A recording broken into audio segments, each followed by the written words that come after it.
Very good morning dear students. આપણે last લેક્ચરમાં topic number 6.6 વિશે લર્ન કરેલું હતું. That is electrolysis of brine solution, એટલે કે બ્રાઇન દ્રાવણમાંથી ક્લોરીન વાયુનું ઉત્પાદન કેવી રીતે કરવાનું. That was very important topic for NEET point of view. હવે આજે આપણે ટોપિક નંબર 6.7 સ્ટાર્ટ કરવાના છે. That is purification of metal or refining of metal, જેને જ ધાતુનું શુદ્ધિકરણ ઓર પરિષ્કરણ કહેવામાં આવે છે. હવે ધાતુનું શુદ્ધિકરણ એટલે શું ને શા માટે ધાતુનું શુદ્ધિકરણ, પ્યુરિફિકેશન ઓર રિફાઇનિંગ કરવામાં આવે? તો આપણને ઓલરેડી ખબર છે કે ધાતુ કર્મ વિધિ, જેને મેટલર્જી કહેવામાં આવે, તો એ મેટલર્જીને મુખ્યત્વે 3 સ્ટેપ છે કે જે એક પછી એક ક્રમશઃ થાય. પહેલું સંકેન્દ્રીકરણ, કે જેને કોન્સન્ટ્રેશન ઓફ ઓર મટીરિયલ કહેવાય, જેમાં મેક્સિમમ જે ફિઝિકલ ઇમ્પ્યુરિટી છે, ભૌતિક અશુદ્ધિ છે, તેને દૂર કરવામાં આવે ને વધુ કાચી ધાતુને સંકેન્દ્રિત કરવામાં આવે. નિષ્કર્ષણ અને અલગીકરણ એટલે શું કે ધાતુને તેના સંયોજિત સ્થિતિમાંથી બિનસંયોજિત સ્થિતિમાં, એટલે કે મુક્ત સ્વરૂપમાં કલેક્ટ કરવામાં આવે. બરાબર. તેમાં પહેલાં આપણે કેલ્સિનેશન અને ભૂંજન દ્વારા ધાતુના ઓક્સાઇડ મેળવતા હતા, અને સેકન્ડમાં જે ધાતુના ઓક્સાઇડ છે તેનું યોગ્ય પદ્ધતિ દ્વારા રિડક્શન કરીને ધાતુને આપણે બિનસંયોજિત સ્થિતિ એટલે કે મુક્ત સ્થિતિમાં લાવતા હતા. તેને નિષ્કર્ષણ ઓર અલગીકરણ કહેવામાં આવે. અને ત્રીજો સ્ટેપ છે જેને શુદ્ધિકરણ એટલે કે પરિષ્કરણ કહેવામાં આવે. નિષ્કર્ષણ અને અલગીકરણ બાદ જે આપણને ધાતુ મળે છે મુક્ત સ્થિતિમાં, બિનસંયોજિત સ્થિતિમાં, એલિમેન્ટલ ફોર્મમાં, ધો દેટ ઇઝ નોટ 100% પ્યોર. એટલે 100% શુદ્ધ હોતી નથી, પ્યોર હોતી નથી. તેમાં ઘણી વખત 10%, ઘણી વખત 10થી ઓછા પ્રમાણમાં, ઘણી વખત 10થી વધારે પ્રમાણમાં, ટકાથી વધારે પ્રમાણમાં અશુદ્ધિ હોઈ શકે. એટલે 10% જ કેમ? તો દેટ ઇઝ એવરેજ, કે રેન્ડમલી આપણે કહીએ છીએ. That is not given in any text book, but આપણે રેન્ડમલી કહીએ કે નિષ્કર્ષણ ઓર અલગીકરણ બાદ જે ધાતુ આપણને બિનસંયોજિત સ્થિતિમાં મળે, મુક્ત સ્થિતિમાં મળે, તો તે 100% શુદ્ધ હોતી નથી. તેમાં ફ્યુ પર્સન્ટેજ, અમુક માત્રામાં અશુદ્ધિનું પ્રમાણ હાજર હોય છે. તો જેને આપણે કયા સ્ટેપ દ્વારા? તો શુદ્ધિકરણ એટલે કે પરિષ્કરણ સ્ટેપ દ્વારા આપણે દૂર કરવાનું થાય અને ધાતુને વધુ એક્સ્ટ્રા પ્યોર ફોર્મમાં, એટલે કે અતિ શુદ્ધ સ્વરૂપમાં મેળવવાનું. તો તે સ્ટેપને શું કહેવામાં આવે છે? શુદ્ધિકરણ. આમ કોઈ પણ પદ્ધતિથી મળેલ ધાતુ સામાન્ય રીતે કેટલીક માત્રામાં અશુદ્ધિ ધરાવતી હોય છે, અને એક્સ્ટ્રા પ્યોર મેટલ એટલે ઊંચી શુદ્ધતાવાળી ધાતુઓ જો મેળવવી હોય તો તેના માટે આપણે શુદ્ધિકરણ તબક્કાનો ઉપયોગ કરવો પડે, અને તેના માટે આપણે નીચે દર્શાવેલ જુદી જુદી પદ્ધતિનો ઉપયોગ કરવામાં આવે કે જેમાં ધાતુઓ અને અશુદ્ધિઓના ગુણધર્મો જે છે તેમાં જે તફાવત રહેલો છે, ડિફરન્સ રહેલો છે, તેના આધારે ધાતુઓ અને અશુદ્ધિઓને એકબીજાથી અલગ કરી શકાય. આમ શુદ્ધિકરણ દરમિયાન એકચ્યુઅલ શું કરવામાં આવે છે કે ધાતુઓ અને અશુદ્ધિઓને તેમના ગુણધર્મોના તફાવતને આધારે એકબીજાથી સેપરેટ કરીને એક્સ્ટ્રા પ્યોર મેટલ એટલે કે ઊંચી શુદ્ધતાવાળી ધાતુને મેળવવાની, અને મેક્સિમમ શક્ય હોય તેવી ઇમ્પ્યુરિટીને 100% એફર્ટ્સ આપીને આપણે દૂર કરવાની. That is called as a refining or purification of metal, જેને ધાતુનું શુદ્ધિકરણ ઓર પરિષ્કરણ કહેવામાં આવે છે. સંકેન્દ્રીકરણ દરમિયાન આપણે વધુ કાચી ધાતુ સંકેન્દ્રિત કરીએ છીએ ખનિજમાંથી. નિષ્કર્ષણ દરમિયાન ધાતુને બિનસંયોજિત સ્થિતિમાં લાવીએ છીએ, અને શુદ્ધિકરણ દરમિયાન એક્સ્ટ્રા પ્યોર મેટલ એટલે 100% તો નહીં, બટ 99.99% પ્યોર મેટલ એટલે કે ઊંચી શુદ્ધતાવાળી ધાતુ મેળવવાનો પ્રયત્ન કરવામાં આવે. તો તે સ્ટેપને શુદ્ધિકરણ એટલે કે પરિષ્કરણ કહેવામાં આવે છે. આ જે શુદ્ધિકરણની જુદી જુદી પદ્ધતિ છે, તો તે કુલ કેટલી પદ્ધતિ છે? 6 પદ્ધતિ છે. બધી જ પદ્ધતિના નામ કમ્પલસરી પહેલાં યાદ રાખવાના, ઇંગ્લિશ ટર્મિનોલોજી અને ગુજરાતીમાં. અને સેકન્ડ, કઈ ધાતુનું શુદ્ધિકરણ કોના માટે કરવામાં આવે તે પણ ખાસ યાદ રાખવાનું. This is one of the very important thing that you need to remember for your NEET exam. Compulsory યાદ રાખજો, વેરી ઇમ્પોર્ટન્ટ છે. પહેલી પદ્ધતિ નિસ્યંદન, જેને ડિસ્ટિલેશન કહેવામાં આવે. આપણે લેક્ચરમાં જ અગાડી જતા બધી જ મેથડને આપણે ડિટેલમાં શીખવાના છે. તેમાં આજના લેક્ચરમાં આપણે પહેલી, બીજી અને ત્રીજી મેથડને ડિટેલમાં શીખશું. નેક્સ્ટ લેક્ચરમાં આપણે ચોથી, પાંચમી અને છઠ્ઠી મેથડને જોઈશું. નિસ્યંદન, જેને ડિસ્ટિલેશન કહેવામાં આવે, એ નીચા ઉત્કલન બિંદુ ધરાવતી એટલે કે વધુ બાષ્પશીલ ધાતુના શુદ્ધિકરણ માટે વપરાય, જેમ કે ઝિંક છે, કેડમિયમ છે, મર્ક્યુરી છે. તેના માટે નિસ્યંદન એટલે ડિસ્ટિલેશન પદ્ધતિનો ઉપયોગ થાય. જેમાં મર્ક્યુરી જે છે તો તે ટેમ્પરેચર સેન્સિટિવ છે, એના માટે આપણે શૂન્યાવકાશ નિસ્યંદન એટલે કે વેક્યુમ ડિસ્ટિલેશન પદ્ધતિનો ઉપયોગ કરવામાં આવે. હવે અહીંયાથી તમને ક્વેશ્ચન કઈ રીતે પૂછાશે MCQ બેઝ પર નીટમાં ઓર કોમ્પિટિટિવની એક્ઝામમાં, કે નિસ્યંદન નીચેનામાંથી કઈ શુદ્ધિકરણની પદ્ધતિ છે, તો તેમાં એક ઓપ્શનમાં આપેલ 6 માંથી કોઈ પણ એક આપેલી હશે, તો એ તમને આઈડેન્ટિફાય કરતા આવડવું જોઈએ. સેકન્ડ ક્વેશ્ચન એમ પૂછાય કે નિસ્યંદન એ ધાતુ કર્મ વિધિનો કયો તબક્કાનો નિર્દેશ કરે છે, તો એ શુદ્ધિકરણનો નિર્દેશ કરે છે. ત્રીજું, નિસ્યંદન પદ્ધતિ દ્વારા નીચેનામાંથી કઈ ધાતુનું શુદ્ધિકરણ થાય, તો ઝિંક, કેડમિયમ અને મર્ક્યુરી જેવી નીચા ઉત્કલન બિંદુ ધરાવતી એટલે કે વધુ બાષ્પશીલ ધાતુનું શુદ્ધિકરણ કરવામાં આવે. ચોથો, જો આટલામાંથી ચોથો ક્વેશ્ચન એવી રીતે બને કે ઝિંક ઓર કેડમિયમ ઓર મર્ક્યુરીના શુદ્ધિકરણ માટે નીચેનામાંથી કઈ પદ્ધતિનો ઉપયોગ થાય, તો નિસ્યંદનનો ઉપયોગ થાય. પાંચમો ક્વેશ્ચન, નીચા ઉત્કલન બિંદુ ધરાવતી ઓર વધુ બાષ્પશીલ જે ધાતુ છે તેના શુદ્ધિકરણ માટે નીચેનામાંથી કઈ પ્યુરિફિકેશન મેથડ વપરાય, તો તે ડિસ્ટિલેશન મેથડ. નીચેનામાંથી કઈ ધાતુનું શુદ્ધિકરણ વેક્યુમ ડિસ્ટિલેશન એટલે કે શૂન્યાવકાશ નિસ્યંદન પદ્ધતિ દ્વારા થાય, તો તે છે મર્ક્યુરી. તો આટલી વસ્તુમાંથી જ મેં તમને 7 MCQ ફોર્મ કરીને બતાવ્યા, તેટલું તમારે સેકન્ડ, થર્ડ, ફોર્થ, ફિફ્થ અને સિક્સ્થ માટે એપ્લાય કરવાનું થાય. તો તમે અહીંયા જે 6 મેથડ જે છે તો મેન્શન કરેલી છે અને કઈ ધાતુ માટે એ પ્યુરિફિકેશન મેથડ એપ્લાય થાય છે તે કમ્પલસરી યાદ રાખવાનું MCQ માટેનો ઇમ્પોર્ટન્ટ વન. દ્રવ ગલન, જેને જ પીગલન ઓર લિક્વેશન કહેવામાં આવે, તે નીચા ગલન બિંદુ ધરાવતી ધાતુ માટે, તે છે ખાસ કરીને ટીન માટે ઓર બિસ્મથ, પછી લેડ અને મર્ક્યુરી માટે. હવે અહીંયા જે ટીન જે છે that is given in text book, એટલે એ આપણને કમ્પલસરી યાદ રહેવી જોઈએ. પરંતુ બિસ્મથ, લેડ અને મર્ક્યુરી જે છે તો તે કોમ્પિટિટિવની બુકમાં આપેલું છે. હવે અહીંયા મર્ક્યુરી જે છે તેનું શુદ્ધિકરણ દ્રવ ગલન અને નિસ્યંદન બંને પદ્ધતિ દ્વારા થાય. તો આપણને નીટમાં જો ક્વેશ્ચન પૂછવામાં આવે કે મર્ક્યુરીનું શુદ્ધિકરણ નીચેનામાંથી કયામાં કરવામાં આવે અને ઓપ્શન નિસ્યંદન અને દ્રવ ગલન બંને આપેલા હોય, તો આપણે નિસ્યંદનને જ આપણે પ્રેફરન્સ આપવાનું. શા માટે? કારણ કે that is given in text book. But actually it can also be purified by the liquation method, એટલે મર્ક્યુરી એ દ્રવ ગલન પદ્ધતિ દ્વારા પણ શુદ્ધિકરણ પામી શકે છે. કોમ્પિટિટિવ પોઈન્ટ ઓફ વ્યૂ યાદ રાખવાનું.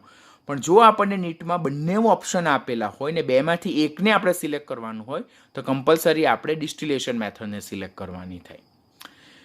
વિદ્યુત વિભાજ્ય શુદ્ધિકરણ તે કોપર અને ઝિંક માટે ખાસ વપરાય, એ ટેક્સ્ટ બુકમાં આપેલા છે. જ્યારે સિલ્વર, ગોલ્ડ, પછી પ્લેટિનમ, પછી લેડ, નિકલ, ક્રોમિયમ અને એલ્યુમિનિયમનું શુદ્ધિકરણ પણ વિદ્યુત વિભાજ્ય શુદ્ધિકરણ પદ્ધતિ દ્વારા થાય. આ એક્સ્ટ્રા છે તે તમારે કમ્પલસરી યાદ રાખવાની છે, બિકોઝ તમે જ્યારે નીટની હાયર રેફરન્સ બુક સોલ્વ કરશો ઓર સારા સારા ક્વેશ્ચન પેપર સોલ્વ કરશો તો આ બધી જ મેટલના શુદ્ધિકરણ માટેના ક્વેશ્ચન અંદર ઇન્ક્લુડેડ કરેલા છે, તો એ તમને કમ્પલસરી આવડવું જોઈએ. ઝોન રિફાઇનિંગ, જેને ફ્રેક્શનલ ક્રિસ્ટલાઇઝેશન પણ કહેવાય, વિભાગીય સ્ફટિકીકરણ પણ કહેવામાં આવે. શા માટે તે હું લેટર ઓન કાલના લેક્ચરમાં એક્સપ્લેન કરીશ તમને. તે ઝોન રિફાઇનિંગ એ બોરોન છે, ગેલિયમ છે, ઇન્ડિયમ છે, સિલિકોન છે, જર્મેનિયમ જેવી ધાતુના શુદ્ધિકરણ માટે વપરાય. અને સિલિકોન અને જર્મેનિયમ જેવા અતિ શુદ્ધ અર્ધવાહકો મેળવવા માટે પણ ઝોન રિફાઇનિંગ પદ્ધતિ વપરાય. અહીંયાથી ક્વેશ્ચન એમ આવે, અતિ શુદ્ધ અર્ધવાહકો. ક્વેશ્ચન એમ પૂછાય કે નીચેનામાંથી શુદ્ધિકરણની કઈ પદ્ધતિ એ અતિ શુદ્ધ અર્ધવાહકો મેળવવા માટે ઉપયોગમાં આવે છે, તો તે ઝોન રિફાઇનિંગ. ઓર સિલિકોન અને જર્મેનિયમ જેવા અતિ શુદ્ધ અર્ધવાહકો મેળવવા માટે નીચેનામાંથી કઈ પદ્ધતિનો ઉપયોગ થાય, તો ઝોન રિફાઇનિંગ. ઝોન રિફાઇનિંગ દ્વારા કઈ ધાતુનું શુદ્ધિકરણ થાય, તો બોરોન, ગેલિયમ, ઇન્ડિયમ, સિલિકોન અને જર્મેનિયમ જેવા અતિ શુદ્ધ અર્ધવાહકોના શુદ્ધિકરણ માટે આપણે ઝોન રિફાઇનિંગ, જેને ઝોન શુદ્ધિકરણ પદ્ધતિ કહેવામાં આવે છે, તેનો ઉપયોગ થાય છે. પછી બાષ્પાવસ્થા શુદ્ધિકરણ, જેના પર બે પદ્ધતિ બેઝ છે, very important, Mon carbonyl process and van આર્કેલ પદ્ધતિ. મોન કાર્બોનિલ પદ્ધતિ ઓલરેડી આપણે 11થમાં પી બ્લોકમાં કાર્બન મોનોક્સાઇડમાં લર્ન કરી ચૂક્યા છે, પણ અત્યારે પણ આપણે સાથે રિફર કરશું. આ બંને પદ્ધતિ બાષ્પાવસ્થા શુદ્ધિકરણના પર ડિપેન્ડન્ટ છે. તેમાં મોન કાર્બોનિલ પદ્ધતિ એ નિકલના શુદ્ધિકરણ માટે વપરાય, જ્યારે વાન આર્કેલ પદ્ધતિ એ ટિટેનિયમ અને ઝિર્કોનિયમના શુદ્ધિકરણ માટે વપરાય. તો હવે અહીંયાથી ક્વેશ્ચન પૂછાય કે નિકલનું શુદ્ધિકરણ કઈ પદ્ધતિ દ્વારા થાય, તો મોન કાર્બોનિલ પદ્ધતિ. તે કયા સિદ્ધાંત પર આધારિત છે, તો બાષ્પાવસ્થા શુદ્ધિકરણ પર આધારિત છે. ટિટેનિયમ અને ઝિર્કોનિયમનું શુદ્ધિકરણ કઈ પદ્ધતિ દ્વારા થાય, વાન આર્કેલ પદ્ધતિ. અને કે કયા સિદ્ધાંત પર આધારિત છે, તો એ બાષ્પાવસ્થા શુદ્ધિકરણ પર આધારિત છે. નીચેનામાંથી શુદ્ધિકરણની કઈ પદ્ધતિ બાષ્પાવસ્થા શુદ્ધિકરણ પર આધારિત છે? તો આ બંને.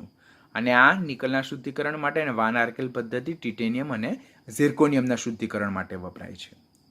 અને લાસ્ટ વન છે ક્રોમેટોગ્રાફી પદ્ધતિ, જે દવા, રંગકો, ધનાયન, ઋણાયન અને લેન્થેનોઇડ્સના પ્યુરિફિકેશન માટે વપરાય. જે ઓલરેડી તમે 11th ઓર્ગેનિક કેમિસ્ટ્રીના ચેપ્ટર જે જોયેલા હતા તેમાં તમે ઓલરેડી ડિટેલમાં લર્ન કરેલું છે, એટલે અત્યારે હું તમને ડિટેલમાં લર્ન નહીં કરાવીશ. તમને એનું રેફરન્સ મટીરિયલ PDF થ્રુ તમને સેન્ડ કરી નાખીશ. You will refer by the same PDF because એ ઓલરેડી તમે 11th લર્ન કરી ચૂક્યા છે. So we are not wasting our time. તો દવાઓ, રંગકો, ધનાયન, ઋણાયન અને લેન્થેનોઇડ્સનું પ્યુરિફિકેશન કઈ પદ્ધતિ દ્વારા કરવામાં આવે? તો ક્રોમેટોગ્રાફી પદ્ધતિ દ્વારા કરવામાં આવે. આમ શુદ્ધિકરણની કુલ કેટલી પદ્ધતિ છે? 6.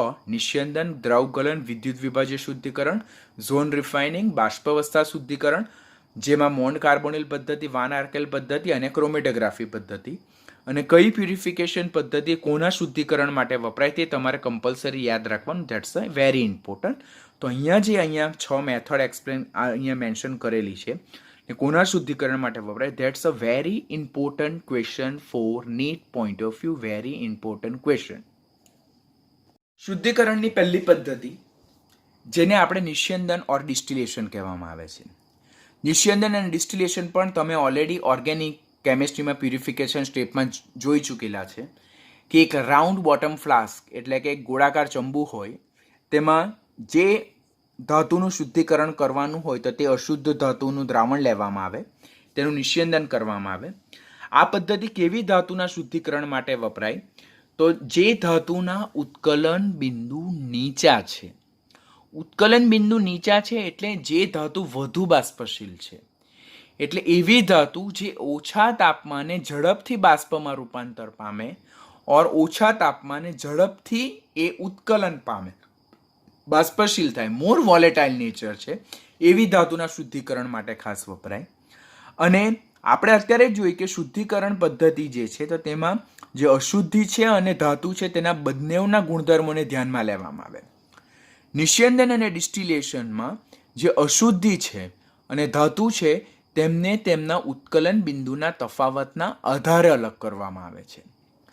જે ધાતુ જેમના ઉત્કલન બિંદુ ઓછા છે અને બાષ્પશીલતા એટલે વોલેટિલિટી, વોલેટાઇલ નેચર વધારે છે, એટલે ઝડપથી બાષ્પીભવન પામીને બાષ્પ સ્વરૂપમાં રૂપાંતર પામી શકે તેવી ધાતુના શુદ્ધિકરણ માટે નિસ્યંદન ઓર ડિસ્ટિલેશન પદ્ધતિ ખાસ ઉપયોગમાં આવે છે.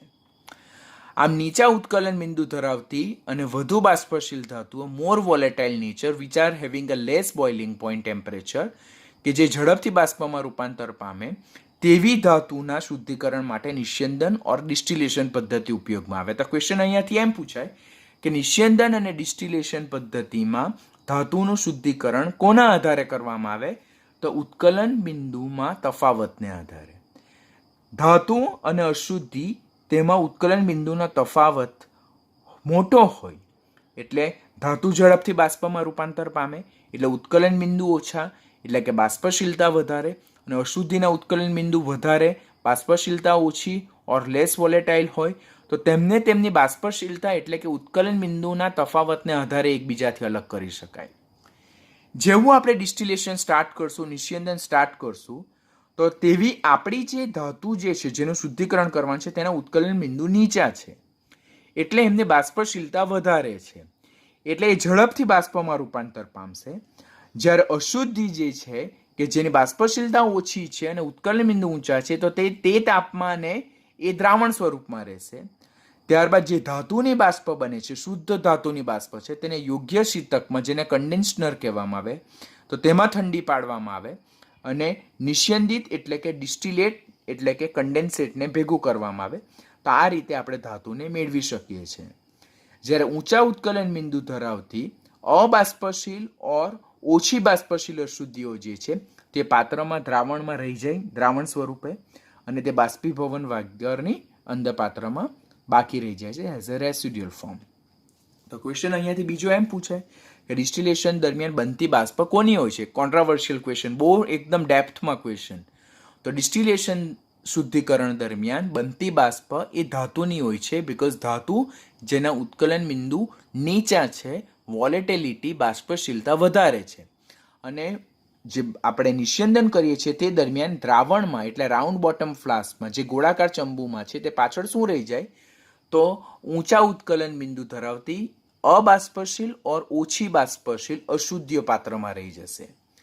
આ રીતે ધાતુ અને અશુદ્ધિને તેમની બાષ્પશીલતા એટલે કે ઉત્કલન બિંદુના તફાવતને આધારે આપણે અલગ કરી શકીએ છીએ by which process distillation process જેને નિસ્યંદન પદ્ધતિ કહેવાય. તો નિસ્યંદન પદ્ધતિ એ ધાતુના શુદ્ધિકરણ માટેની એક પદ્ધતિ છે જેમાં નીચા ઉત્કલન બિંદુ એટલે કે ઊંચી બાષ્પશીલતા એટલે કે વધુ વોલેટિલિટી એટલે કે જે ધાતુઓ નીચા તાપમાને ઝડપથી બાષ્પમાં રૂપાંતર પામી શકતી હોય તેવી ધાતુના શુદ્ધિકરણ માટે વપરાય. અહીંયા ધાતુ અને અશુદ્ધિઓને તેમના ઉત્કલન બિંદુ એટલે બાષ્પશીલતાના તફાવતને આધારે અલગ કરવામાં આવે. ધાતુ જે મોર વોલેટાઇલ છે વધુ બાષ્પશીલ છે જેના ઉત્કલન બિંદુ નીચા છે તે ઝડપથી બાષ્પમાં રૂપાંતર પામે અને બનતી બાષ્પને શીતકમાં કન્ડેન્સરમાં ઠંડી પાડીને લિક્વિડ સ્વરૂપે કલેક્ટ કરવામાં આવે. જ્યારે અશુદ્ધિ જે ઊંચા ઉત્કલન બિંદુ ધરાવતી છે અને જેના બાષ્પશીલતા ઓછી છે ઓર અબાષ્પશીલ છે તો તે પાત્રમાં એઝિટિસ ફોર્મમાં રહી જશે બાષ્પીભવન વગરની. આ રીતે અશુદ્ધિ અને ધાતુને એકબીજાથી અલગ કરી શકાય અને એક્સ્ટ્રા પ્યોર મેટલને આપણે કલેક્ટ કરી શકીએ. કોના શુદ્ધિકરણ માટે વપરાય તો ઝિંક, કેડમિયમ અને મર્ક્યુરી જેવી ધાતુના શુદ્ધિકરણ માટે વપરાય. તેમાં મર્ક્યુરી જે છે તો તે ટેમ્પરેચર માટે ખૂબ સેન્સિટિવ છે. એના માટે વેક્યુમ ડિસ્ટિલેશન પદ્ધતિ એટલે કે શૂન્યવકાશ નિસ્યંદન પદ્ધતિનો ઉપયોગ થાય જે ઓલરેડી આપણે અત્યારે લર્ન કરી ચૂક્યા છે માટે અહીંયા મેં મેન્શન નથી કર્યું. સેકન્ડ વન છે દ્રવ ગલન જેને જ પિગલન ઓર લિક્વેશન પ્રોસેસ કહેવામાં આવે. આપણી જે નવી ટેક્સ્ટબુક છે તેમાં દ્રવ ગલન વર્ડ આપ્યો છે. પ્રીવિયસ ટેક્સ્ટબુકમાં પિગલન આપેલ છે. બંનેનો મિનિંગ એક જ થાય, લિક્વેશન કરવામાં આવે છે. તો અહીંયા દ્રવ ગલન ઓર પિગલન ઓર લિક્વેશન તો that is a type of purification process. એ શુદ્ધિકરણ પદ્ધતિનો જ એક તબક્કો છે. તેમાં શું કરવામાં આવે તો તેમાં જે ધાતુ જેનું શુદ્ધિકરણ કરવાનું છે તે નીચા ગલન બિંદુ ધરાવતી હોવી જોઈએ. એટલે ઓછા તાપમાને ઝડપથી પિગલિત સ્વરૂપમાં બાષ્પ સ્વરૂપમાં નહીં પિગલિત સ્વરૂપમાં ભેગી થાય તેવી ધાતુના શુદ્ધિકરણ માટે ખાસ ઉપયોગમાં લેવામાં આવે છે. એટલે દ્રવ ગલન એ ધાતુકર્મ વિધિના કયા તબક્કાનો નિર્દેશ કરે છે તો શુદ્ધિકરણ તબક્કાનો નિર્દેશ કરે છે. તેમાં શું કરવામાં આવે છે ઓછા ઓર નીચા ગલન બિંદુ ધરાવતી ધાતુને ઊંચા ગલન બિંદુ ધરાવતી અશુદ્ધિમાંથી આપણે દૂર કરવાની હોય છે. What is the actual process? How can you carry out? કેવી રીતે તમે કરી શકો? તો તેમાં એક સ્લોપ હોય એટલે કે એક ઢાળ હોય, એની નીચે ઇલેક્ટ્રિક ફર્નેસ મૂકેલી હોય અને ઇલેક્ટ્રિક ફર્નેસ મૂકેલી હોય ઇલેક્ટ્રિક ફર્નેસની મદદથી પહેલાં જે ઢાળ છે સ્લોપ છે તેને પ્રીહીટ કરવામાં આવે. એટલે પ્રીહીટ એટલે શુદ્ધિકરણ કરવા પહેલાં આપણે આ જે ઢાળ છે તેને ગરમ કરીએ. એટલે હવે ઢાળ જે છે તે ગરમ થઈ ગયો પછી એના પરથી આપણે અશુદ્ધ ધાતુને પાસ કરીએ. હવે અશુદ્ધ ધાતુમાં જે બ્લેક પાર્ટિકલ્સ છે તે ધાતુના છે અને ઓરેન્જ પાર્ટિકલ્સ જે છે તે અશુદ્ધિના છે. એટલે અશુદ્ધ ધાતુ જેમાં ધાતુ સિવાય અંદર અશુદ્ધિઓ પણ છે તેને આ જે પ્રીહીટેડ સરફેસ છે સ્લોપ છે તેના પરથી પસાર કરવામાં આવે. પહેલેથી ફિક્સ ટેમ્પરેચર પર ગરમ કરેલા ઢાળ પરથી આપણે પસાર કરીએ છીએ. એમ કરતાં શું થાય કે જે ધાતુ જે છે તો તે ઢાળ જે છે તેના તાપમાને પિગલિત સ્વરૂપમાં કન્વર્ટ થઈ જાય. શા માટે? બિકોઝ ધાતુના અહીંયા જે તાપમાન છે ગલન બિંદુ છે તે નીચા છે. એટલે આટલા તાપમાને ધાતુ પીગળી જાય અને પિગલિત સ્વરૂપમાં આવી જાય, લિક્વિડ ફોર્મમાં આવી જાય, મોલ્ટન સ્ટેટમાં આવી જાય. જ્યારે આ તાપમાન એટલું સફિશિયન્ટ નથી કે અશુદ્ધિને પીગાડી શકે માટે અશુદ્ધિ જે છે તે અહીંયા કયા સ્વરૂપે રહે? સોલિડ ફોર્મમાં જ રહેશે. એટલે અશુદ્ધિ નીચે આવે તે પહેલાં ધાતુ જે છે તે અહીંયાથી ફટાફટ પીગળીને અહીંયા મોલ્ટન સ્ટેટમાં પિગલિત સ્વરૂપમાં કલેક્ટ થઈ જશે. શા માટે અહીંયા અશુદ્ધિ એ પીગળતી નથી, ઓગળતી નથી? કારણ કે અશુદ્ધિના ગલન બિંદુ કેવા છે? ઊંચા છે. માટે જે અહીંયા સ્લોપિંગ સરફેસ છે જે ઓલરેડી ઇલેક્ટ્રિક ફર્નેસ દ્વારા પ્રીહીટેડ છે તેનું તાપમાન એટલું સફિશિયન્ટ નથી કે અશુદ્ધિને પીગાડી શકે. માટે અશુદ્ધિ સોલિડ ફોર્મમાં રહી અને જે સ્લોપિંગ સરફેસ છે તેનું તાપમાન એટલું છે કે એ તાપમાને નીચા ગલન બિંદુ ધરાવતી ધાતુ પીગળી શકે. માટે ધાતુ પીગળીને મોલ્ટન સ્ટેટમાં અહીંયા કલેક્ટ થશે અને આ રીતે શુદ્ધ ધાતુને આપણે અશુદ્ધિમાંથી અલગ કરી શકીએ છીએ. That is called as a દ્રવ ગલન, પિગલન ઓર લિક્વેશન. તો દ્રવગલન, પિઘલન ઓર લિક્વેશનમાં શું કરવામાં આવે? તો એ શુદ્ધિકરણનો એક તબક્કો છે. કોના શુદ્ધિકરણ માટે? તો નીચા ગલન બિંદુ ધરાવતી ધાતુના શુદ્ધિકરણ માટે કરવામાં આવે, જેમાં ધાતુના ગલન બિંદુ એ અશુદ્ધિના ગલન બિંદુ કરતા કેવા છે? નીચા છે.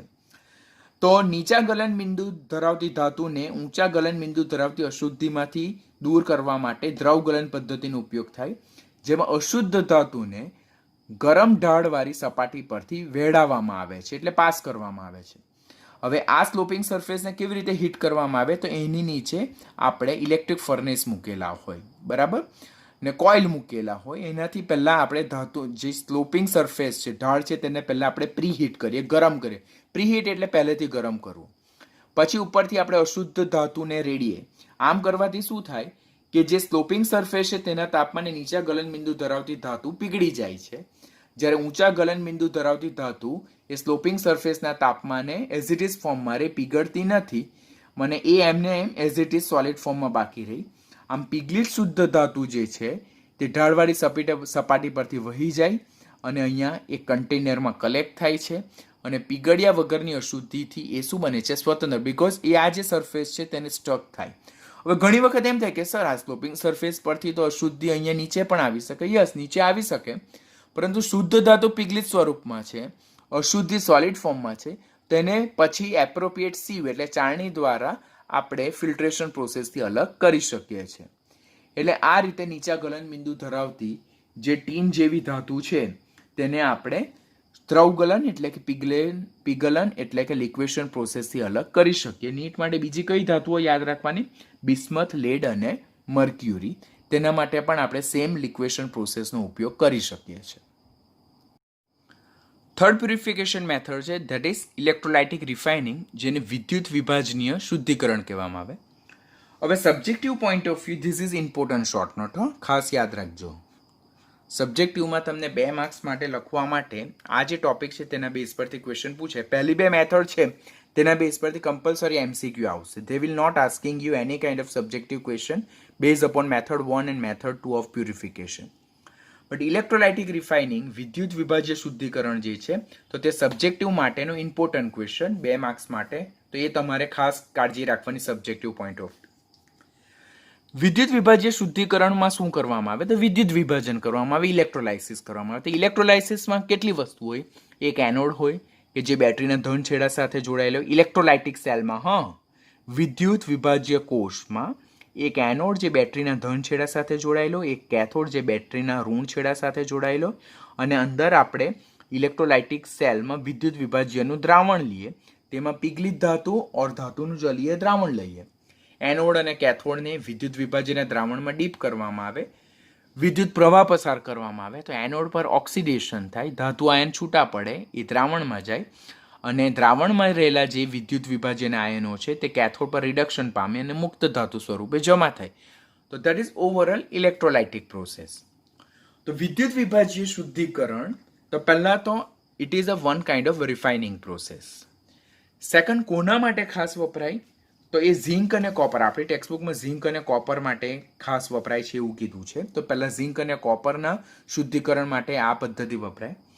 બીજો ઇમ્પોર્ટન્ટ ક્વેશ્ચન ખાસ યાદ રાખવાનો, સિલ્વર, ગોલ્ડ અને પ્લેટિનમ જેવી નોબલ મેટલ એટલે ઉમદા ધાતુ, પ્રિશિયસ મેટલ્સ જેને કહેવામાં, કિંમતી ધાતુઓ છે, તેનું શુદ્ધિકરણ પણ આ પદ્ધતિ દ્વારા કરવામાં આવે. અને ત્રીજો પોઈન્ટ જે યાદ રાખવાનું છે, લેડ, નિકલ, ક્રોમિયમ અને એલ્યુમિનિયમ જેવી ધાતુના શુદ્ધિકરણ પણ આપણે વિદ્યુત વિભાજન પદ્ધતિથી કરી શકીએ છીએ. તો આટલા પોઈન્ટ આપણે ખાસ કોમ્પિટિટિવ પોઈન્ટ ઓફ વ્યૂ યાદ રાખવાના. આપણે એમ કીધું ઇલેક્ટ્રોલાઇટિક રિફાઇનિંગમાં પહેલાં એનોડ લેવામાં આવે જે બેટરીના ધન છેડા સાથે જોડાયેલો હોય. તો એનોડ તરીકે શું લેવામાં આવે કે જે અશુદ્ધ ધાતુ છે કે જે એક્સ્ટ્રા પ્યોર નથી, still it is having few amounts of impurity, few percentage of impurity, તેમાં અશુદ્ધ ધાતુને આપણે બ્લોક એટલે ચોસલા સ્વરૂપમાં કન્વર્ટ કરવાનું બાય એની પ્રોસેસ.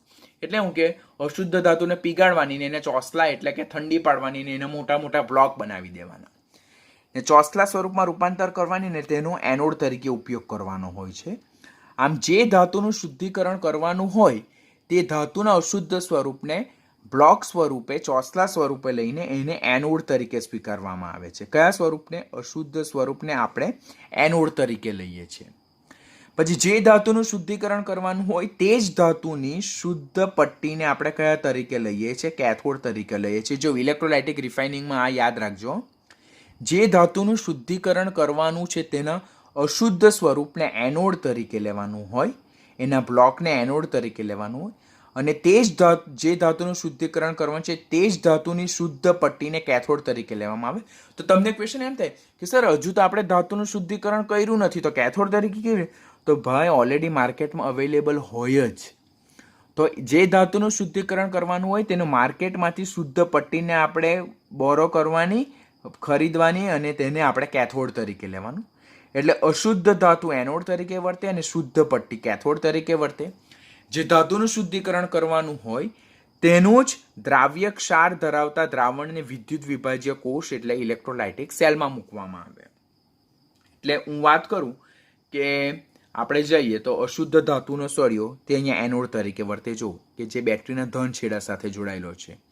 શુદ્ધ ધાતુની પટ્ટી તે કેથોડ તરીકે વર્તે છે. અહીંયા સપોઝ જો મારે કોપરનું શુદ્ધિકરણ કરવાનું હોય તો અશુદ્ધ કોપરનો સળિયો અહીંયા એનોડ તરીકે વર્તે અને અહીંયા શુદ્ધ કોપરની પટ્ટી કેથોડ તરીકે વર્તે.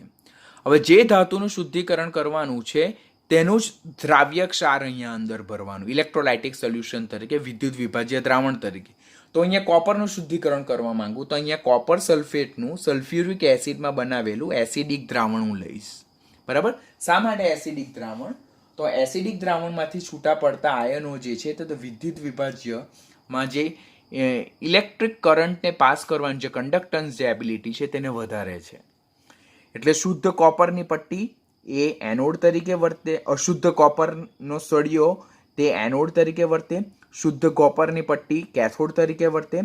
એનોડ પોઝિટિવ હશે જેના પર ઓક્સિડેશન થશે, કેથોડ નેગેટિવ હશે જેના પર રિડક્શન થશે. અને જે ધાતુનું શુદ્ધિકરણ કરવાનું હોય તે ધાતુનું દ્રાવણ જે છે તે વિદ્યુત વિભાજ્ય તરીકે વર્તે. અહીંયા આપણે કોપરનું શુદ્ધિકરણ કરીએ તો કોપર સલ્ફેટનું સલ્ફ્યુરિક એસિડમાં બનાવેલું એસિડિક દ્રાવણ અહીંયા વિદ્યુત વિભાજ્ય તરીકે વર્તે.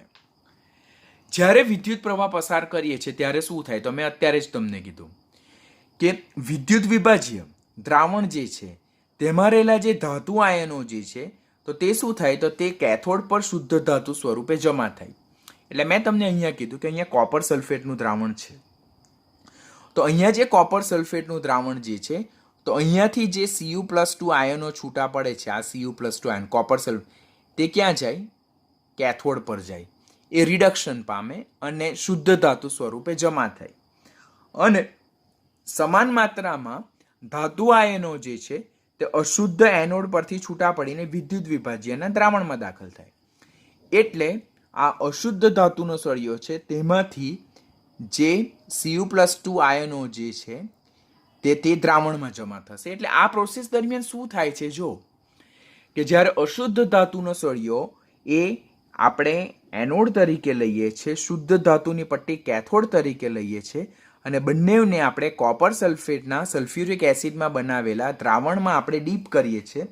જેવો વિદ્યુત પ્રવાહ પસાર કરીએ એટલે એનોડ પર રહેલા કોપરનું ઓક્સિડેશન થાય. શેમાં? Cu+2માં. અને એ Cu+2 આયનો દ્રાવણમાં દાખલ થાય.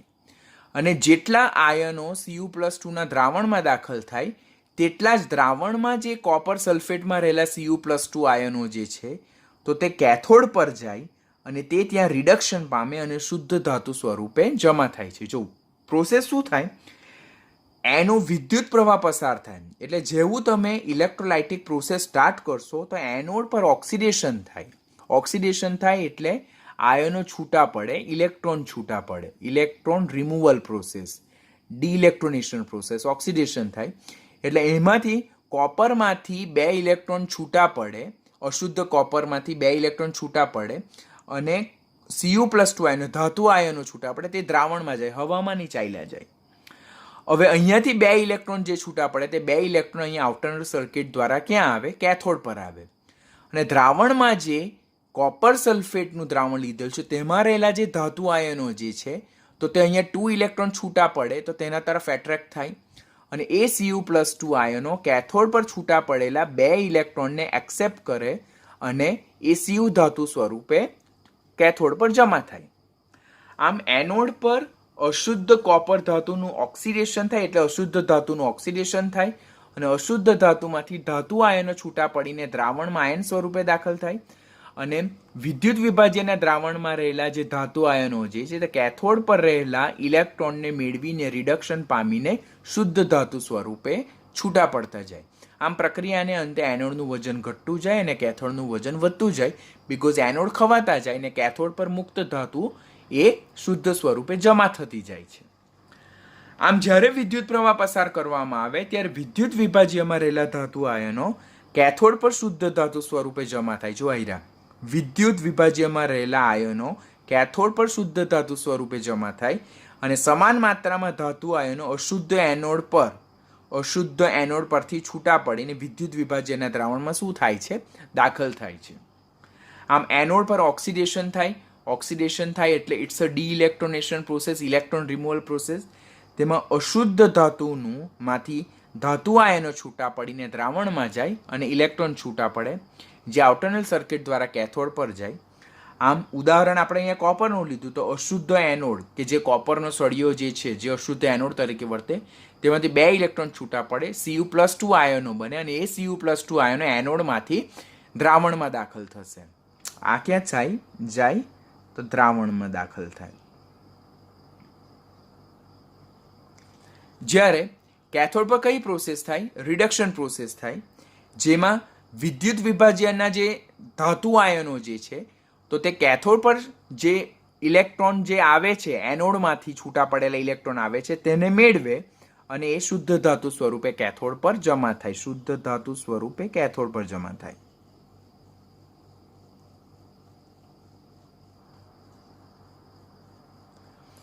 આમ વિદ્યુત વિભાજ્ય તરીકે આપણે કોપર સલ્ફેટનું દ્રાવણ લીધું તો કોપર સલ્ફેટમાં ક્યુપ્રિક આયનો છે તે કેથોડ પરના 2 ઇલેક્ટ્રોનને મેળવે, બરાબર, અને એ શુદ્ધ કોપર ધાતુ સ્વરૂપે ક્યાં જમા થશે? કેથોડ પર. આમ એનોડ પર ઓક્સિડેશન થાય, ઇલેક્ટ્રોન દૂર થાય, તે ઇલેક્ટ્રોન આઉટરનલ સર્કિટ દ્વારા કેથોડ પર આવે અને એનોડ પર જે ધાતુ આયનો બને છે તે દ્રાવણમાં જશે, વિદ્યુત વિભાજ્યના દ્રાવણમાં દાખલ થાય અને વિદ્યુત વિભાજ્યના દ્રાવણમાં રહેલા જે ધાતુ આયનો છે તે કેથોડ પર જે ભેગા થયેલા ઇલેક્ટ્રોન જે આઉટરનલ સર્કિટ દ્વારા આવેલા હોય તેને મેળવીને શુદ્ધ ધાતુ સ્વરૂપે જમા થાય. આમ પ્રક્રિયાને અંતે એનોડ ખવાતા જાય, એનું વજન ઘટતું જાય અને કેથોડનું વજન વધતું જાય, બીકોઝ એનોડ પરથી ધાતુ આયનો એ દ્રાવણમાં છૂટા પડે અને કેથોડ પર મુક્ત ધાતુ એ શુદ્ધ ધાતુ સ્વરૂપે જમા થતી જાય છે. Net result of electrolysis. આમ વિદ્યુત વિભાજ્યનું ચોખ્ખું પરિણામ, ફાઇનલ પરિણામ શું હશે કે શુદ્ધ ધાતુનું એનોડમાંથી કેથોડમાં સ્થળાંતર, that is transfer of pure metal from the anode to cathode. Anode તરીકે આપણે અશુદ્ધ ધાતુનો સળિયો લીધો, તેનું ઓક્સિડેશન થયું એટલે એમાંથી ધાતુ આયનો છૂટા પડ્યા, એ ધાતુ આયનો દ્રાવણમાં ગયા અને દ્રાવણમાં ઓલરેડી જે ધાતુ આયનો હતા તે કેથોડ પર શુદ્ધ ધાતુ સ્વરૂપે જમા થયા. તો that is overall transfer process of pure metal from the anode to the cathode. જો વિદ્યુત વિભાજ્ય માટે વોલ્ટેજ આપણે એપ્લાય કરીએ તો એવી રીતે લાગુ પાડીએ છીએ કે જે મોર બેઝિક મેટલ, વધુ બેઝિક ધાતુ છે લાઈક કોપર અને ઝિંક કે જે વધુ more basic that means more electropositive in nature, વધુ વિદ્યુત ધનમય ધાતુઓ જે છે તે દ્રાવણમાં આયન સ્વરૂપે દાખલ થાય છે, જેમ કે Cu+2 અને Zn+2. આપણે કોપરનું અત્યારે શુદ્ધિકરણ જોઈએ છે તો તેમાં કોપર જે છે તો તે વધુ બેઝિક ધાતુ તરીકે હોય તો તે દ્રાવણમાં આયન સ્વરૂપે દાખલ થાય. જ્યારે ઓછી બેઝિક ધાતુ એટલે કે ઓછી વિદ્યુત ધનમય ધાતુ લાઈક એન્ટીમની છે, સિલેનિયમ છે, ટેલ્યુરિયમ છે, સિલ્વર, ગોલ્ડ, પ્લેટિનમ જેવી ઓછી વિદ્યુત ધનમય ધાતુઓ, ઓછી બેઝિક ધાતુઓ એ એનોડ તરફ એનોડ પંક એટલે કે એનોડ મળ એટલે કે એનોડ સ્લગ તરીકે જમા થાય છે. So this is very important, this is controversial question કે જે તમને એક્ઝામમાં મથાવી શકે કે વિદ્યુત વિભાજ્ય દરમિયાન આપણે વોલ્ટેજને એવી રીતે એડજસ્ટ કરવાનો થાય કે મોર ઇલેક્ટ્રોપોઝિટિવ મેટલ એ દ્રાવણમાં આયન સ્વરૂપે દાખલ થાય એનોડમાંથી અને એનોડમાં જે અશુદ્ધ સ્વરૂપે રહેલી એ ઓછી વિદ્યુત ધનમય ધાતુઓ, ઓછી બેઝિક ધાતુઓ લાઈક એન્ટીમની, સિલેનિયમ, ટેલ્યુરિયમ, સિલ્વર, ગોલ્ડ અને પ્લેટિનમ તે એનોડ તરફ જ એનોડ પંક એટલે કે એનોડ મળ સ્વરૂપે જમા થાય. તો ક્વેશ્ચન પૂછાય કે નીચેનામાંથી કઈ ધાતુ એનોડ મળ સ્વરૂપે જમા થાય? તો આ બધી ધાતુ. That's an important question. બરાબર?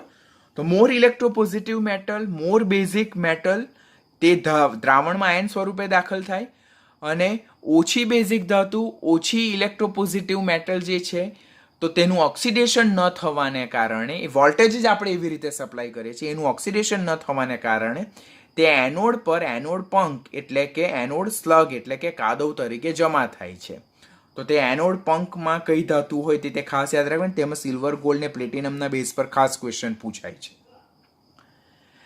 આમ આપણે ઓવરઓલ ઇલેક્ટ્રો રિફાઇનિંગ પ્રોસેસને જો કોપરના શુદ્ધિકરણના ઉદાહરણમાં જોઈએ તો આપણે કોપર અને ઝિંકનું શુદ્ધિકરણ આ પ્રોસેસ દ્વારા કરવાનું હોય છે, જેમાં એનોડ તરીકે અશુદ્ધ કોપરના સળિયા લેવાના, તેમાં બ્લિસ્ટર કોપર એટલે કે ફોલ્લાવાળું તાંબુ કે જે 95% શુદ્ધ હોય ને જે 5% અન્ય ધાતુની અશુદ્ધિ ધરાવે, તેના બ્લોક એટલે કે ચોસલામાં રૂપાંતર કરીને તેને એનોડ તરીકે લેવામાં આવે. બ્લિસ્ટર કોપર શું છે તે હું કોપરનું નિષ્કર્ષણ સમજાવીશ, તેમાં સમજાવીશ, અત્યારે ખાલી યાદ રાખો. આમ કોપરનું જો શુદ્ધિકરણ કરવાનું હોય તો તેમાં બ્લિસ્ટર કોપરમાં એટલે કે ફોલ્લાવાળા તાંબામાંથી બનેલા અશુદ્ધ કોપરના સળિયા લેવાના કે જે એનોડ તરીકે વર્તે, અને શુદ્ધ કોપરની પટ્ટીને કેથોડ તરીકે લેવામાં આવે. વિદ્યુત વિભાજ્ય તરીકે કોપર સલ્ફેટનું સલ્ફ્યુરિક એસિડમાં બનાવેલું એસિડિક દ્રાવણ લેવાનું હોય.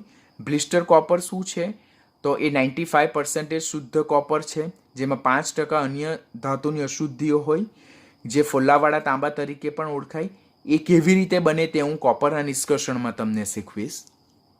જો આપણે વિદ્યુત પ્રવાહ પસાર કરશું તેવું એનોડ પર ઓક્સિડેશન પ્રોસેસ થશે, એટલે અશુદ્ધ કોપર એટલે ફોલ્લાવાળું તાંબુ જેને આપણે એનોડ તરીકે લીધેલો છે તો તે અશુદ્ધ કોપરમાંથી 2 ઇલેક્ટ્રોન દૂર થાય, એટલે અશુદ્ધ કોપરનું ઓક્સિડેશન થાય અને એમાંથી ક્યુપ્રિક આયનો છૂટા પડે. એ ક્યુપ્રિક આયન જો અહીંયા એક્વિયસ લખેલું છે, અહીંયા અશુદ્ધ ધાતુનો સળિયો જે ઘન સ્વરૂપે લીધેલો છે તેમાંથી 2 ઇલેક્ટ્રોન દૂર થાય ઓક્સિડેશન પ્રોસેસ દ્વારા, ડિઇલેક્ટ્રોનેશન પ્રોસેસ દ્વારા, અને જે ક્યુપ્રિક આયનો બને છે તે દ્રાવણમાં આયન સ્વરૂપે દાખલ થાય છે. એટલે મોર ઇલેક્ટ્રોપોઝિટિવ મેટલ એ દ્રાવણમાં આયન સ્વરૂપે દાખલ થાય છે, અને દ્રાવણમાં જે વિદ્યુત વિભાજ્ય જે છે તેમાં રહેલા જે ધાતુ આયનો છે તો તે કેથોડ પર છૂટા પડતા ઇલેક્ટ્રોનને મેળવે, એટલે ઇલેક્ટ્રોનેશન પ્રોસેસ દ્વારા એટલે કે રિડક્શન પ્રોસેસ દ્વારા એ શુદ્ધ કોપર સ્વરૂપે કેથોડ પર જમા થાય છે. અશુદ્ધ કોપરનું ઓક્સિડેશન થાય, એમાંથી આયનો છૂટા પડે, એ આયનો દ્રાવણમાં દાખલ થાય અને ઇલેક્ટ્રોન આઉટર સર્કિટ દ્વારા, એક્સટર્નલ સર્કિટ દ્વારા કેથોડ પર જાય.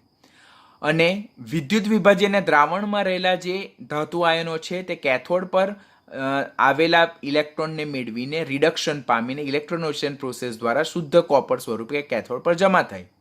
Vote will be the net reaction? તે અશુદ્ધ કોપરમાંથી શુદ્ધ કોપરનું શું છે? સ્થળાંતર છે. જો આ બંને પ્રોસેસનું આપણે કોમ્બિનેશન કરીએ, સરવાળો કરીએ તો આ Cu+2 2 ઇલેક્ટ્રોન, આ Cu+2 2 ઇલેક્ટ્રોન કેન્સલ થઈ જાય. આમ Cu સોલિડ અશુદ્ધ કોપરમાંથી Cu સોલિડ શુદ્ધ કોપર મેળવી શકાય. ઇન શોર્ટ, ઇલેક્ટ્રોલાઇસિસ પ્રોસેસનું what will be the net process? That is a transfer of pure copper from the anode to cathode. એટલે અશુદ્ધ કોપરમાંથી શુદ્ધ કોપરનું સ્થળાંતર એનોડમાંથી કેથોડ તરફ. That is a net reaction. આ જે ફોલ્લાવાળું તાંબુની આપણે વાત કરી, બ્લિસ્ટર કોપર કે જે 95% પ્યોર છે, that is not 100% pure copper, તો તેમાં ઓછી વિદ્યુત ધનમય ધાતુ જેમ કે એન્ટીમની છે, સિલેનિયમ છે, ટેલ્યુરિયમ છે, સિલ્વર, ગોલ્ડ અને પ્લેટિનિયમ છે, તેની અશુદ્ધિઓ જે છે તે કોપર સલ્ફેટનું એસિડિક દ્રાવણ એટલે સલ્ફ્યુરિક એસિડમાં બનાવેલા દ્રાવણ પ્રત્યે બિનપ્રતિક્રિયાત્મક છે, નોન રિએક્ટિવ છે. માટે જે બ્લિસ્ટર કોપરમાં રહેલી આ ધાતુની અશુદ્ધિ જે છે તે કોપર સલ્ફેટના એસિડિક દ્રાવણ વડે કોઈ પણ જાતની પ્રક્રિયા અનુભવતી નથી, કોઈ પણ જાતની ઓક્સિડેશન પામતી નથી. માટે આટલી જે ધાતુઓ છે તે એનોડ પર બિનસંયોજિત સ્થિતિમાં એટલે કે એલિમેન્ટલ સ્ટેટમાં ઓક્સિડેશન પામ્યા વગરની સ્થિતિમાં એનોડ પર પંક સ્વરૂપે, કાદવ એટલે કે મળ સ્વરૂપે દાખલ થાય છે, જેને એનોડિક મળ ઓર એનોડિક પંક કહેવામાં આવે. કોમ્પિટિટિવ માટેનો, બોર્ડ માટેનો, ગુજસેટ માટેનો ઇમ્પોર્ટન્ટ ક્વેશ્ચન કે કોપરના નિષ્કર્ષણ દરમિયાન એનોડ પર કઈ ધાતુ બિનસંયોજિત સ્વરૂપે દાખલ થાય, પંક સ્વરૂપે, કાદવ સ્વરૂપે ઓર મળ સ્વરૂપે. તો આ બધી શા માટે આ ધાતુ? આપણે તેમ કે સર કોપરનું તો ઓક્સિડેશન થઈને એ ધાતુ છે તો એમાં ધાતુનું ઓક્સિડેશન થઈને એ દ્રાવણમાં ગઈ, તો આ બધી ધાતુનું શા માટે ઓક્સિડેશન નહીં થયું? તો એ ઓછી સક્રિય ધાતુ છે. જે આપણે ઇલેક્ટ્રોલાઇસિસ માટે આપણે જે વોલ્ટેજ સપ્લાય કરીએ તો that is not sufficient for oxidation of such kind of metal elements. અને even they won't react with the copper sulphate and H2SO4 solution. That's why they will remain as a unoxidise form, unreacted form, અને તેઓ anode પર punk સ્વરૂપે એટલે કે મળ સ્વરૂપે દાખલ થશે, જેને આપણે એનોડિક પંક ઓર એનોડિક મળ ઓર એનોડ પર જમા થતો કાદવ સ્વરૂપે આપણે જોઈ શકીએ છીએ. આમ શુદ્ધિકરણ દરમિયાન જે સિલ્વર, ગોલ્ડ અને પ્લેટિનમ જેવી જે નોબલ મેટલ છે, ઉમદા ધાતુ છે, પ્રિસિયસ મેટલ છે, કિંમતી ધાતુ છે, તેની આપણે પુનઃપ્રાપ્તિ એનોડ પર પંક સ્વરૂપે જોઈએ છે, કે જે શુદ્ધિકરણની જે ઓવરઓલ કોસ્ટ છે તેના કરતાં બી આપણા માટે બહુ ઇફેક્ટિવ બની જાય. એટલે આપણે કોપરનું શુદ્ધિકરણ કરીએ અને જેટલી કિંમતનું આપણે કોપર ધાતુ મેળવીએ ને અને જેટલું આપણને ઇલેક્ટ્રોલાઇસિસનો કોસ્ટ થાય તેના કરતાં તો આપણને વધારે કિંમતની આ જે ધાતુ જે છે તે જમા થઈ જાય. એટલે ઇલેક્ટ્રોલાઇસિસ પ્રોસેસનો જેટલો બી એક્સપેન્સ છે તે આખો આ ધાતુઓ છૂટી પડવાથી આપણને શું થઈ જાય, રિકવર થઈ જાય છે. તો કોસ્ટ ઇફેક્ટિવ મેથડ કહી શકાય. No doubt electrolytic refining is a costlier process, પણ એનોડ પર જે ઉમદા ધાતુ છૂટી પડવાની છે, પ્રિસિયસ મેટલ એલિમેન્ટ જે છૂટા પડે છે, તે એટલા મોંઘા હોય છે કે જે ઓવરઓલ જે ઇલેક્ટ્રોલાઇસિસની કોસ્ટ જે છે તેને શું કરી નાખે, તે સરભર કરી શકે છે. So this is electrolytic refining. A board માટે આપણે સબ્જેક્ટિવ માટેનો ઇમ્પોર્ટન્ટ ક્વેશ્ચન અને નીટ માટેનો પણ ઇમ્પોર્ટન્ટ ક્વેશ્ચન. તો આજના લેક્ચરમાં આપણે 3 રિફાઇનિંગ પ્રોસેસ જોઈ. નેક્સ્ટ લેક્ચરમાં આપણે બીજી રિફાઇનિંગ પ્રોસેસને જોઈશું અને નીટ માટેની પણ બીજી 3 રિફાઇનિંગ પ્રોસેસ એક્સ્ટ્રા આવે છે તે આપણે અપકમિંગ લેક્ચરમાં જોઈશું. જે દિવસે જે લેક્ચર થાય તો તે દિવસે તે રાત સુધીમાં તે લેક્ચર કમ્પલસરી રીડ થઈ જાય, પ્રિપેર થઈ જાય એવો આગ્રહ રાખવાનો, તો જ તમારું બર્ડન ઓફ વર્ક ધીમે ધીમે ઘટતું જશે. નહીં તો એટલી બધી વસ્તુ વાંચવાની તમારી બાકી રહી જશે કે જે પછી તમે પાછળથી સરભર નહીં કરી શકશો. So better way, start your hard work from now onwards. You are having only 5 months for your NEET exam. તો એ પ્રમાણે પ્રિપરેશન સ્ટાર્ટ કરી દેજો.